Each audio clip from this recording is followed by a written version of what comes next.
આપણે બીજા સેમનું બીજું પ્રકરણ એટલે પ્રકરણ 10 ઘન આકારોનું પ્રત્યક્ષીકરણ વિશે જોઈએ. તો અહીંયા આગળ ઘન આકારો વિશે ભણીએ પહેલા દ્વિપરિમાણીય આકાર અને ત્રિપરિમાણીય આકાર કોને કહેવાય સમજીએ. દ્વિપરિમાણીય આકાર કોને કહેવાય? તો કેટલીક સમતલ આકૃતિઓને બે જ માપ હોય છે, લંબાઈ અને પહોળાઈ.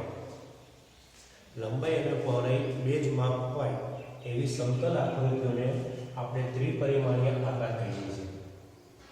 એને ટૂંકમાં 2D આકાર તરીકે ઓળખવામાં આવે છે, 2D આકાર. બરાબર. તો આ ત્રિપરિમાણીય આકારો કયા કયા છે? તો ચોરસ, લંબચોરસ, ત્રિકોણ, વર્તુળ વગેરે 2D આકારો છે, એટલે કે ત્રિપરિમાણીય આકારો છે.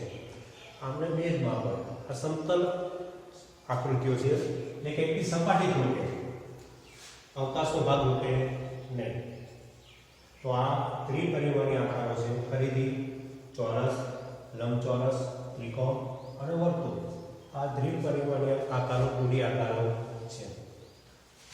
ત્યારબાદ ત્રિપરિમાણીય આકાર કોને કહેવાય?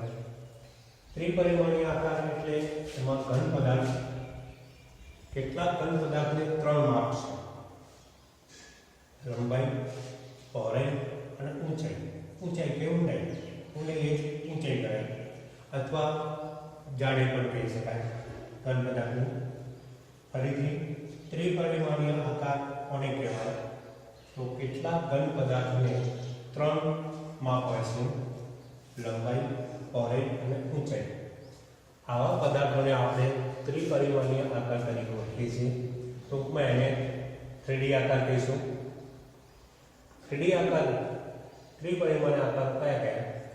તો એના ઉદાહરણ જોઈએ: સમઘન, લંબઘન, નળાકાર, શંકુ, ગોલક. આવા પદાર્થો ત્રિપરિમાણીય આકાર છે, 3D આકાર છે. તો દ્વિપરિમાણીય અને ત્રિપરિમાણીય આકારો વિશે જોયું આપણે. એના આધારે આપણે અહીં દાખલો લઈએ. અહીંયા આકાર આપેલા છે. એ આકાર આકૃતિ આપી છે. આકૃતિમાં એને જોઈને એનો આકારનો પ્રકાર નક્કી કરવાનો છે કે એ દ્વિપરિમાણીય આકાર છે કે ત્રિપરિમાણીય આકાર છે, અને એનું સામે નામ જોડવાનું છે. એ આકારનું નામ, એ પદાર્થની વસ્તુનું નામ શું છે, કયો આકાર ધરાવે છે, એ આકારનું નામ. બરાબર. તો આપણે સૌ પહેલા જોઈએ આકાર A. તો આ આકાર કયા પ્રકારનો થાય? તો આ આકૃતિ શેની લાગે છે? ચોરસ છે. તો ચોરસ ને લંબાઈ અને પહોળાઈ બે જ માપ હોય. એ સમતલ સપાટી જોડે છે, અવકાશનો ભાગ લોકેલો નથી. તો આ અહીંયા આગળ ત્રિપરિમાણીય આકૃતિ થશે, ત્રિપરિમાણીય આકાર થશે, અને એનું નામ છે ચોરસ. આકારનું નામ ચોરસ થશે. આ રીતના તમારે જોડકા જોડવાના છે. તો ચાલો બીજી આકૃતિ, આકારને ઓળખો. તો એ કયો આકારની આકૃતિ લાગે છે? શંકુ આકાર છે. બરાબર. શંકુ આકારનો જે પાયો છે, તળિયું છે, એ વર્તુળ આકારનો હોય છે. બરાબર. તો આ શંકુ આકાર છે. અને શંકુ આકાર આમાંથી કયો આકાર થાય? દ્વિપરિમાણીય કે ત્રિપરિમાણીય? તો શંકુ થશે ત્રિપરિમાણીય આકૃતિ. તો શંકુ ત્રિપરિમાણીય આકૃતિ થશે અને આકારનું નામ શંકુ લખીશું. આ રીતના બધી આકૃતિઓને તમારે જોડવાની છે. તો ચલો ત્રીજું C. કઈ આકૃતિ થશે? પહેલા આકારનું નામ એક શોધી લઈએ.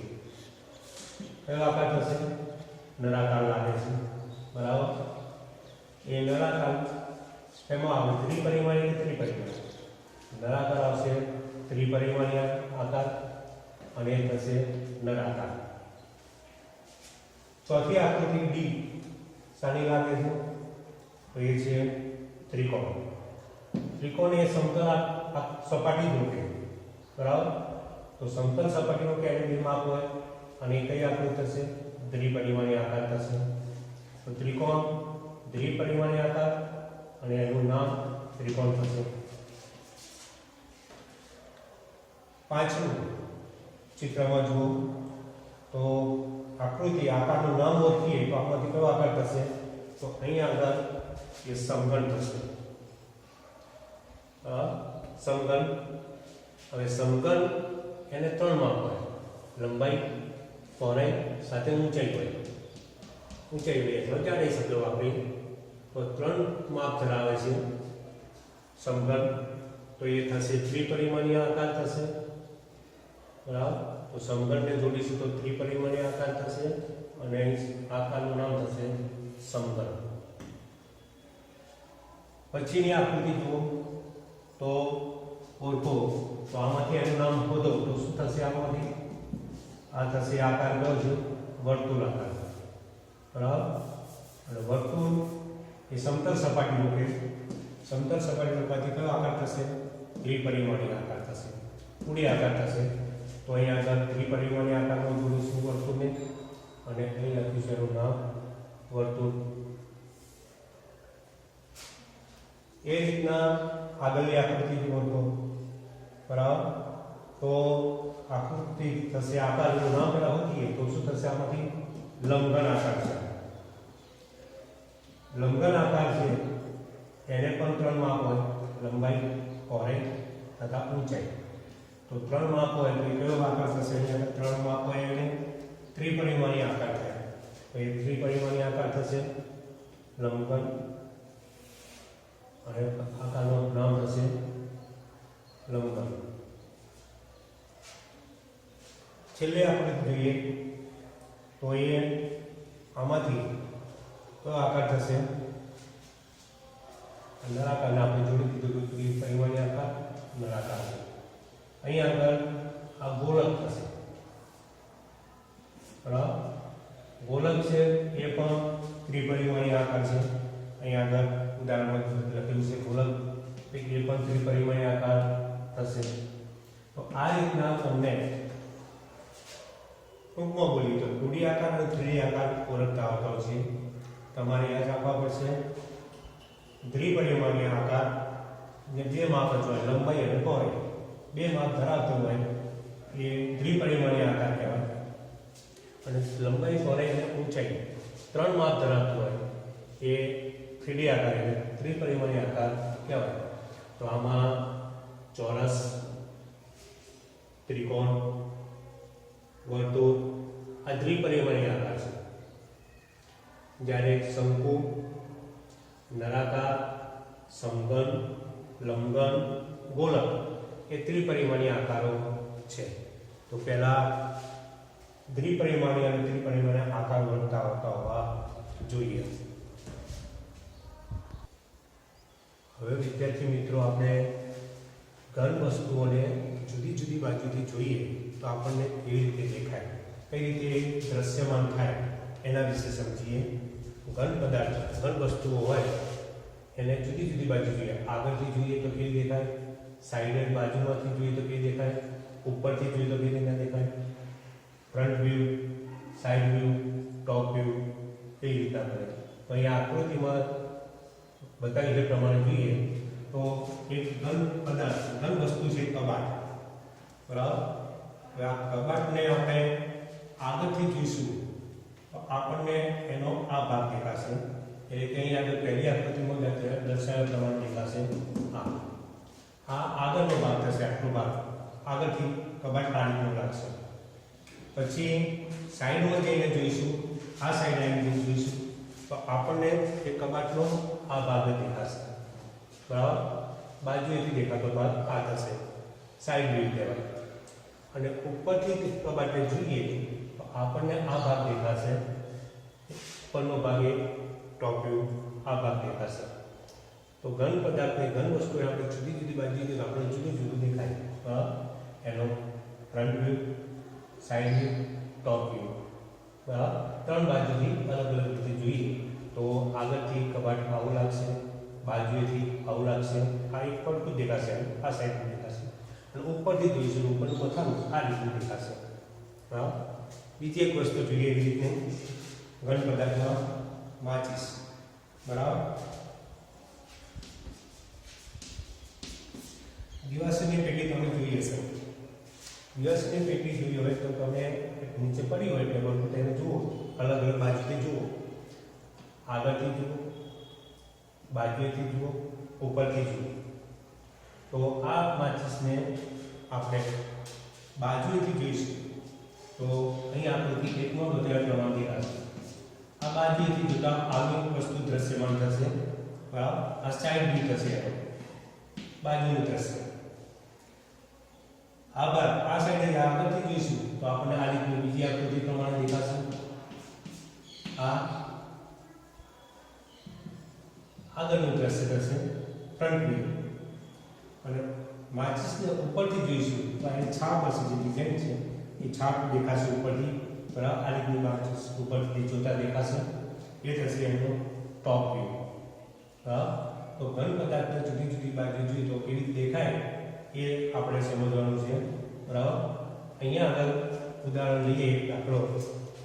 અહીંયા આગળ વસ્તુ આપેલી છે, બોટલ, 5 કિલોનું વજનનું, થર્મોસ, કપ પ્રકારની અને ડબ્બો.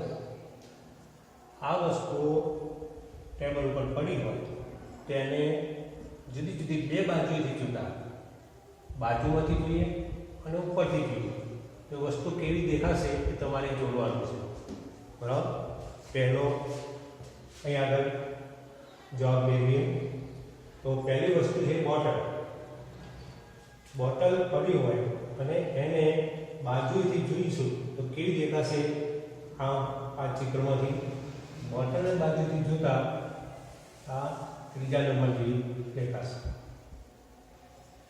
હવે એ બોટલને ઉપરથી જોતા કેવી દેખાશે?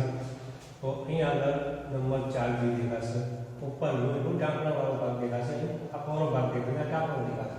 આ વચ્ચે કોઈ છે ઢાંકણાનો ભાગ થશે, આ પહોળાઈવાળો ભાગ થશે વચ્ચે. આવું દેખાશે. એવી રીતના આ બધા વસ્તુઓને એનો સાઈડ વ્યૂ અને ટોપ વ્યૂ લખવાનો.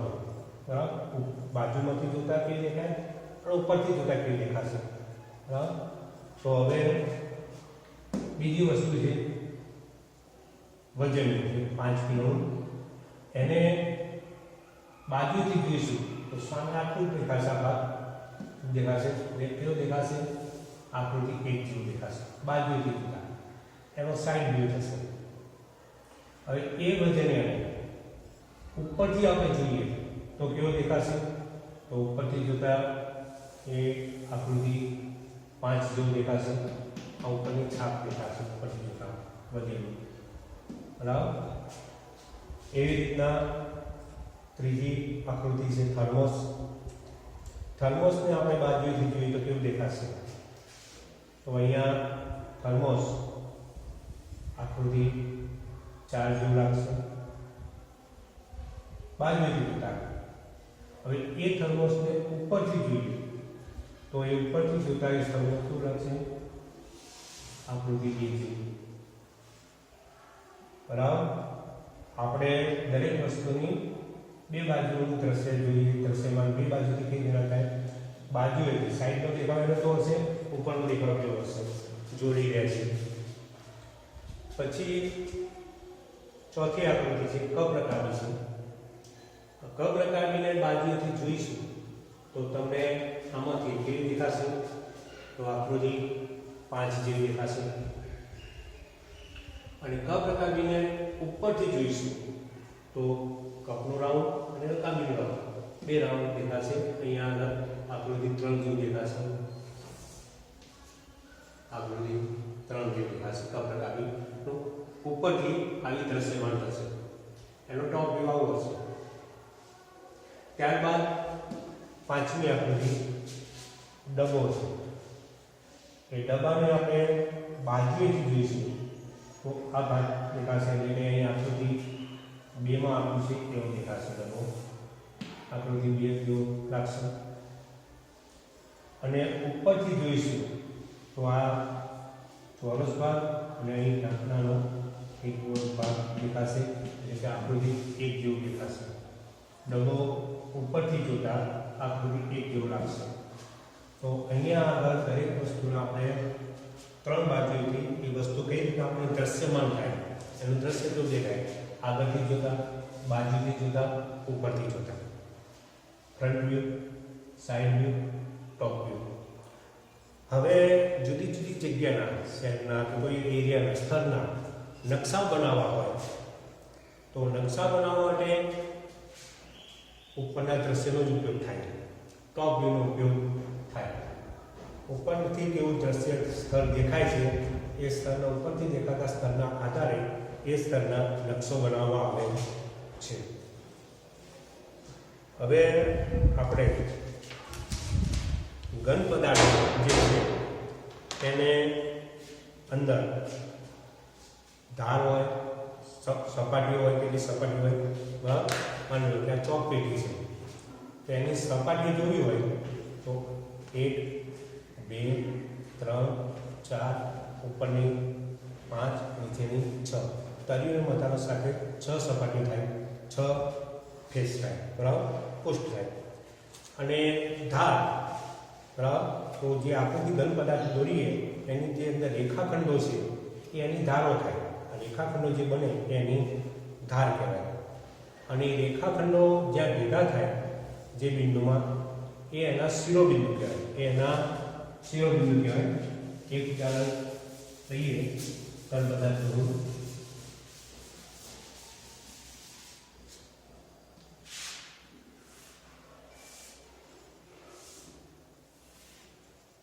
समघन, બે લંબઘન લઈએ, લંબઘન બનાવીએ.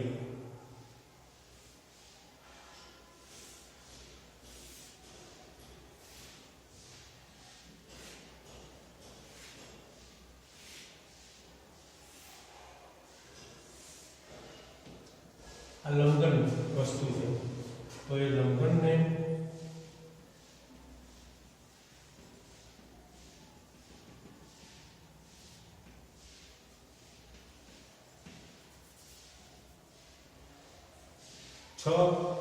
છ સપાટીઓ હોય, બરાબર.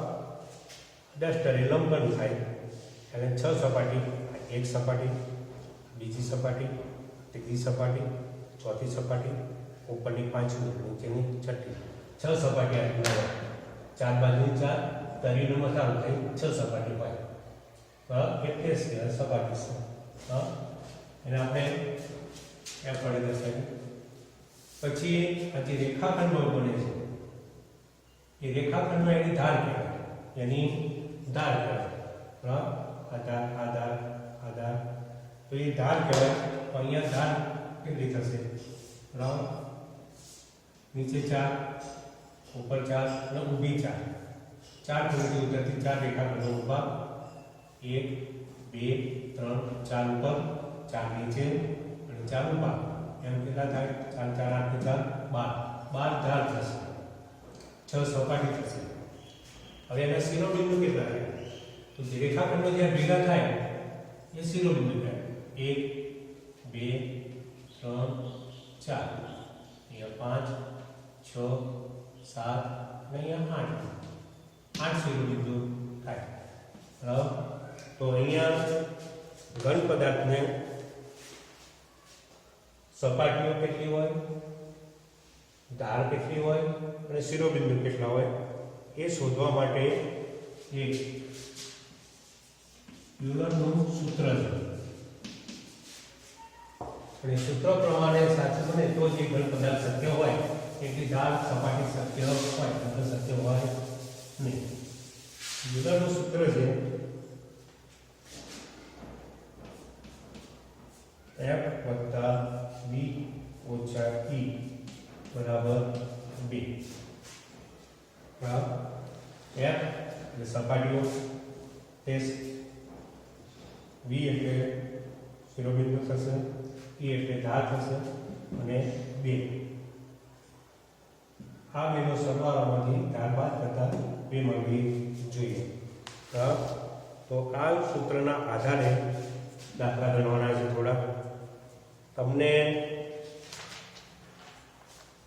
ફલક સપાટી આપી હોય, ધાર આપી હોય, શિરોબિંદુ શોધવાનું કે, અથવા ફલક આપી હોય, શિરોબિંદુ આપી હોય, ધાર શોધવાનું કે, તો આ યુલરના સૂત્રના આધારે શોધી શકાય. આની અંદર કિંમત મૂકી સમીકરણ રીતે ઉકેલ મેળવી તો આપણને એનો જવાબ આવી જાય. બરાબર? તો હવે થોડા ઉદાહરણો દ્વારા સમજીએ. તો પહેલા ફલક એટલે સપાટી, પૃષ્ઠ કહેવાય. કેટલી સપાટીઓ હોઈ શકે, કેટલી ધાર હોઈ શકે, કેટલા શિરોબિંદુ હોઈ શકે. બરાબર? ઉદાહરણ લઈએ.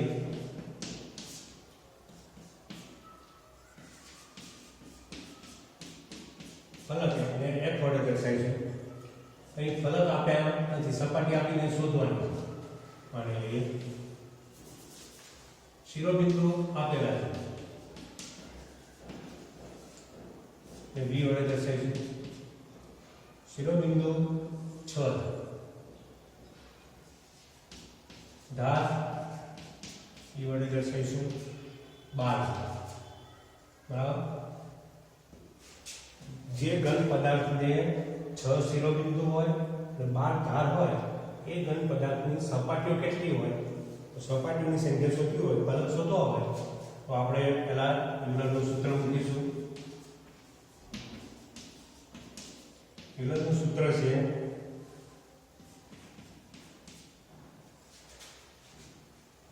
F + D - E બરાબર 2 થવા જોઈએ.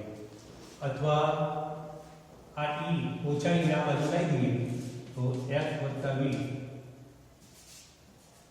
બરાબર E + 2 માઈનસ આ બાજુ લઈએ તો ધન થઈ જશે. બરાબર? એના આધારે શોધી શકાય. તો આપણે આ સૂત્રના આધારે શોધીએ. સમીકરણ રીતે ઉકેલ મેળવવાનો છે. કિંમત મૂકીએ સૂત્રમાં. f ની કિંમત આપી નથી તો f ચાલુ રાખીએ તો x ધારી શકાય એની જગ્યાએ. શિરોબિંદુ V આપેલા છે 6 ઓછા ધાર આપી છે 12 અને બરાબર થવા જોઈએ 2. હવે સાદરૂપ આપીએ ધન 6 ને ઋણ પાડવું તો ઋણ 6 થશે. અસમાન ચિહ્ન તો બાદબાકી થાય. 6 12 માંથી 6 જાય 6 આવે, મોટી સંખ્યા ઋણ 6 આવશે અને બરાબર 2. હવે f ની કિંમત શોધવી છે તો f ને આ બાજુ રાખીએ અને -6 ને આ બાજુ લઈએ તો f બરાબર 2 + 6 થશે. તેથી f બરાબર 8 થશે. તો અહીંયા આગળ f બરાબર 8 આવે. જે ઘન પદાર્થના શિરોબિંદુ 6 હોય, ધાર 12 હોય, એને ફલક 8 હોય. હવે આમાં આપણે ફલક શોધ્યા. બીજું એક ઉદાહરણ આપણે લઈએ. એની અંદર ફલક આપેલા છે. f બરાબર 5, શિરોબિંદુ B શોધવાના છે, આપેલા છે, અને ધાર આપેલી છે E બરાબર 9. બરાબર? અહીંયા શિરોબિંદુ શોધવાના છે. તો સૂત્ર એનું વાપરીશું. યુલરનું સૂત્ર પહેલા લખીએ.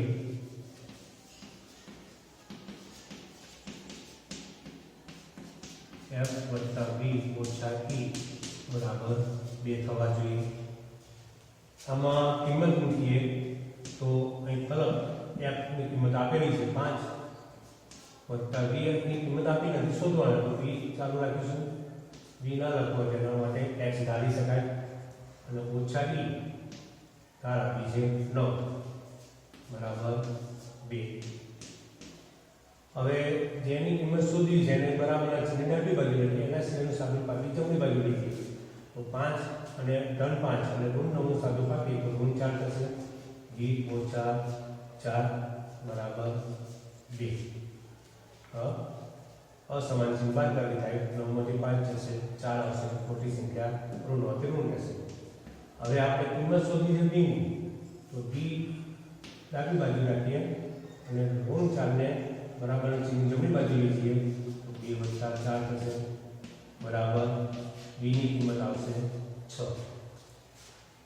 જે ઘન પદાર્થની 5 સપાટી હોય, 9 ધાર હોય, એના શિરોબિંદુ 6 હોય. બરાબર. આમાં આપણે અલગ શોધ્યા, આમાં શિરોબિંદુની સંખ્યા શોધી. હવે બીજું એક ઉદાહરણ લઈએ.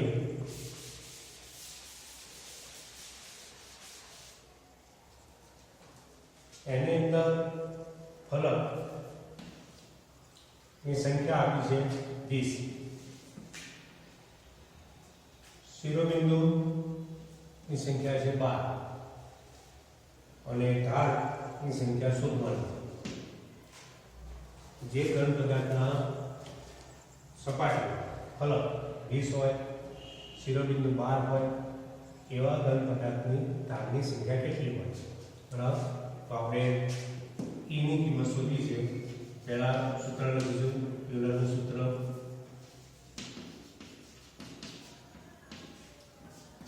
F + V - E બરાબર 2.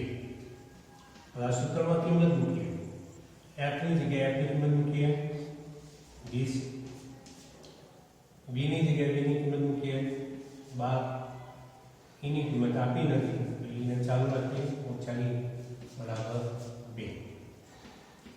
સાદુરૂપ આપીએ તો 20 ને 12 32 -E બરાબર 2. હવે E ની કિંમત શોધી તો E આ બાજુ ચાલુ રાખીશું, ઋણ E છે એટલે ઋણ E રહેશે, અને ધન 32 ને આ બાજુ લઈ જઈએ તો ઋણ 32 થશે, 2 - 32 થશે બરાબર. ઋણ E બરાબર ઋણ 30 આવશે, 32 × 2 30 આવે, ઋણ છે મોટી સંખ્યા ઋણ આવશે. બંને બાજુ ઋણ ચિહ્ન હોવાથી ઋણ ચિહ્ન સામાન્ય કાઢી નાખીએ, અથવા બંનેનો ઋણ એકમો થાય ઋણ એકમો સામાન્ય કાઢી નાખીએ તો ઋણ E બરાબર ઋણ 30, તો ધન E બરાબર ધન 30 થશે. તો જે ઘન પદાર્થના ફલક 20 હોય, શિરોબિંદુ 12 હોય, એ ઘન પદાર્થની ધારની સંખ્યા 30 હશે. બરાબર. તો મિત્રો અહીંયા આગળ સમઘન પદાર્થ કે લંબઘન પદાર્થ હોય કે ઘન પદાર્થ હોય, એના ફલક, શિરોબિંદુ, ધારની સંખ્યા આપણે આ સૂત્રોની મદદથી શોધી શકીએ.